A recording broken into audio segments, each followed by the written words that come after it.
them into a date that Excel will recognize. Now, in Excel, it is possible that dates be recognized as texts. Either you entered the dates on a cell that are pre-formatted as text, or you wrote the date in such a way that Excel will not recognize it as a date. Or maybe you downloaded the data from a software from another program that converts dates into texts automatically when you download them. Now, Excel is actually smart enough to recognize most formats such that, for example, here, if I try to add this text formatted date, you would know that it is text because it is positioned on the left side. And if I try to add one date to it, Excel will recognize it. Okay, so I can still see that the process of adding July 8 and one day still went through. I have this 44751 that if I format as a date, will still be recognized as a correct date. However, in some cases, it may not be the case, or in some formulas that will not work, or you are simply annoyed by the fact that that cell is being treated as a date. So the primary way to have Excel recognize a cell that contains a number, a date-like number, into a real date is to use the function DATEVALUE. So DATEVALUE, open parentheses, and then get the cell that contains the date, and then enter, and Excel should automatically convert or recognize the date that is in that text formatted or text data type cell. And as you can see here, I now have the numbers or the dates on the right side, which means that these cells are now being recognized as actual dates. One thing or one way to check if Excel recognizes a cell or a number as a date is to use the function year. Now, the year function should be able to extract the year out of the date. And if that cell is a cell that is not recognized as a date, then the year function will result into an error. On the other hand, if that cell is recognized as a date, then the year function should be able to extract the year out of that cell. So I'm getting that number data, a number format again. So I have to click general here. And as I can see here, the year function managed to extract the year correctly. And unlike text formatted cells, the year function will simply result into an error. Now, the date value works in many cases. For example, in this scenario here, I have TO and then June 7, 2022. The TO there is causing the cell to become text. Therefore, the date that is together with the TO word is not being recognized, obviously. And the date value will not work, I mean, as straightforward as how we did it in the first example. So in that case, then we have to extract the date portion of the date by using mid in this case. For those who are using Excel, there are many ways to extract that date out of the cell, but for the simplicity of this scenario, I'm going to use mid of cell E2. And then starting from the fourth character, because I have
So if I use date value in this case, then it would simply not work because dot is not a recognized way to separate months, dates, and years.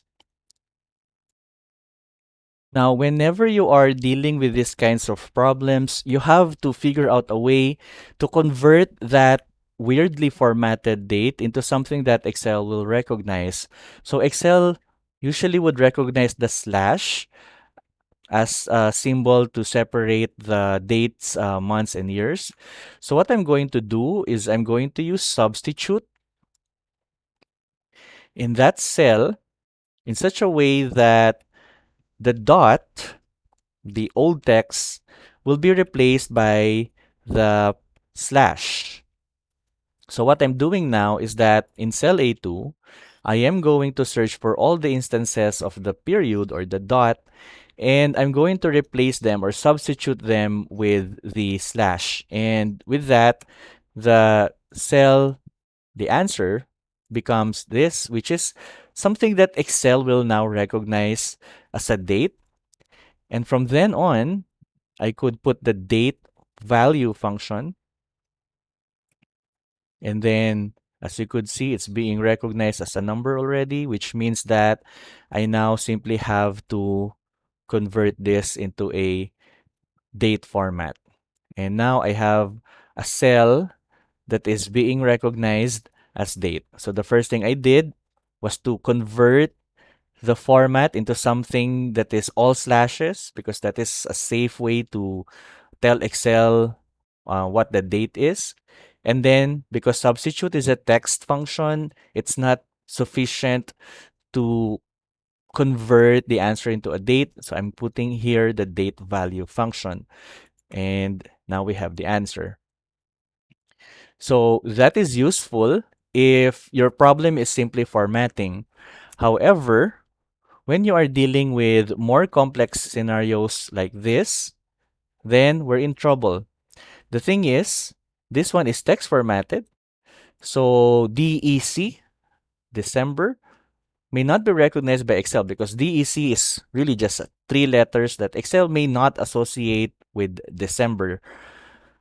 So what we're going to do here is we are going to, again, extract, okay, find a way to extract the first three letters. So I'm going to use the left function. So left of that cell, and then I want three letters, okay, out of that cell. And that should allow us to extract the first three letters from each of the cells.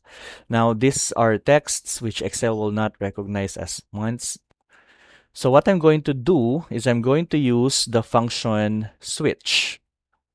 I'm going to switch, okay, in such a way that whatever the answer is here, and if the answer is JEN, I will switch that into 1. If the answer is FEB, I will switch that to 2. MAR should be switched to 3. And then I will not complete all the months. I will just stick with those that are here.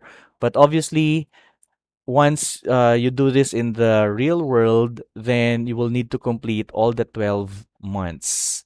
So SEP should be 9. Did I miss anything? Oh, yes, December. So DEC should be 12. So what I'm doing here is that I'm getting the result of this. And if the result is JEN, then it has to be substituted with 1. Feb should be 2. MAR is 3, and so on. So I now have here the number that corresponds to the month, okay, of that date. Now, the next part is then I will use the function date function. So the date function is what you will use to encode numbers, like 3 separate numbers, and turn them into a date. So for example, here I have date, and then 2022, the number 1, and the number 23. If I hit enter, Excel will then recognize this as January 23, 2022. But what I'm going to do now is I need to utilize, okay, instead of 2022, instead of hard coding it, I'm going to get from E2 the last four digits, because the last four digits correspond to the year. Now for the month, I will then get the value from here. And for the day, this one I have to use the mid function again, because I have to extract it from E2. And then from E2, the date starts at the fifth position and extends up to the second character. All right. So from the fifth character, get until 2. So that if you have a 2-digit day, mid should be able to extract it. If you have a 1-digit day, then that should not be a problem. And enter. And now you should see that the date are now being recognized as real dates. So we started with the date function and slowly extracted the year, the month, which actually took us quite a formula there. We have to use the switch function for that. And then finally, the day, which we extracted by means of the mid function. And there you have it. That's how you can deal with several texts formatted dates. I hope I managed to help you in some of your concerns. If you have any questions or if you have any other weirdly formatted dates, feel free to use the comment section and I'll do my best to answer you as soon as I can. But for now, I hope you liked the video. And if you did, I hope you hit the like and subscribe button. It really helps our channel. That's it for today's video. I'll see you next time.